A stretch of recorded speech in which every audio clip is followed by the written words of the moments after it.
"We'd act like we were the baby's mothers," said Jessica. "We would take care of them as if they were our own kids." But Lacey took it to a more extreme level than I did. She'd take the doll everywhere. It was something that gave her comfort. When Lacey was in the 5th grade, her grandfather died, and her grandmother, Peggy Florence, moved to Clearwater, Florida, to live with her son Toby, affectionately known as Uncle Bo. Lacey was devastated, as she had been very close to her grandfather.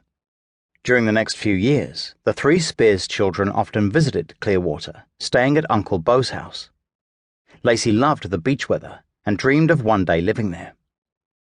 "We were all very close to Bo," said Rebecca. "He was a fun-loving guy who liked to live on the edge a little bit." Uncle Bo taught Lacey how to fish and scuba dive, and would take her for thrilling rides in his sports car.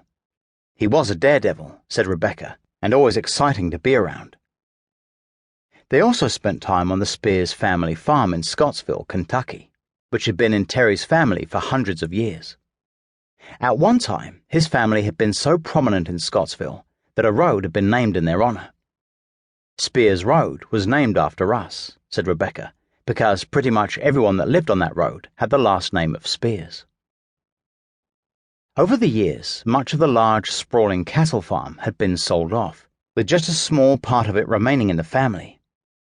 2 of Lacey's aunts lived a few miles from the farm, and during school vacations the family would stay with them. Occasionally another uncle would join them, bringing his kids in a large RV, and they'd all go camping on the farm. "We always loved going there," recalled Rebecca.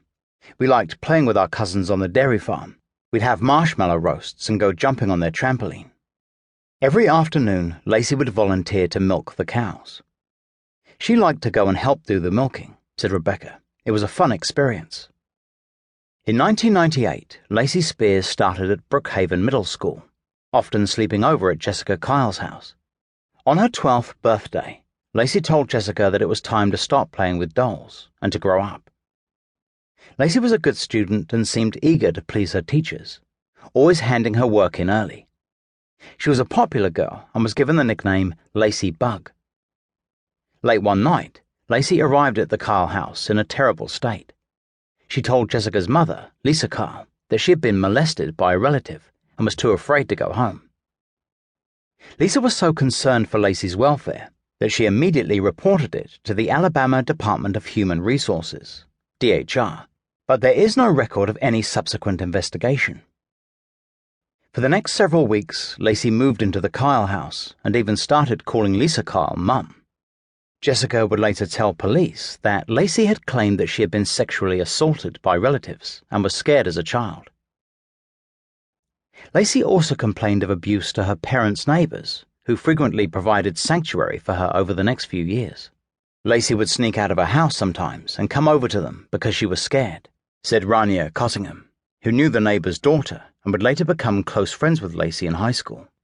She would complain of sexual abuse, and they would just try and take her to church and be there for her without directly intervening.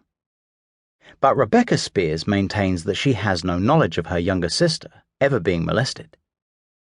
"We had a happy childhood," she said, "and as far as I know, that's not true. I don't know why people would say that or think that, in all honesty." In early 2002, 14-year-old Lacey Spears became a regular at Parkview Baptist Church, joining the softball team. At the weekly practice, she befriended Paula Sandlin, who was then 47. Over the next few months, Sandlin would drive Lacey to and from practices and games, becoming uncomfortable when Lacey started calling her Mum.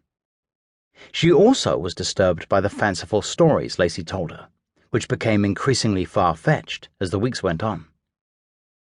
If she didn't get a certain reaction, Sandlin said, she would move to a bigger lie. One time, Lacey limped into church, wearing an ankle brace, saying she had fallen down and injured herself while cheerleading. Soon afterwards, her story changed. Now she was suffering from anorexia and had collapsed in the street from lack of food. When she claimed not to have eaten for 3 days, somebody challenged her, saying she had been seen, her eating a hot dog the day before. Lacey conceded that was true, but that was all she had eaten. Whitney Riley Pena, who was in Lacey's class at Brookhaven, remembered Lacey having many issues and seeing a therapist for an eating disorder.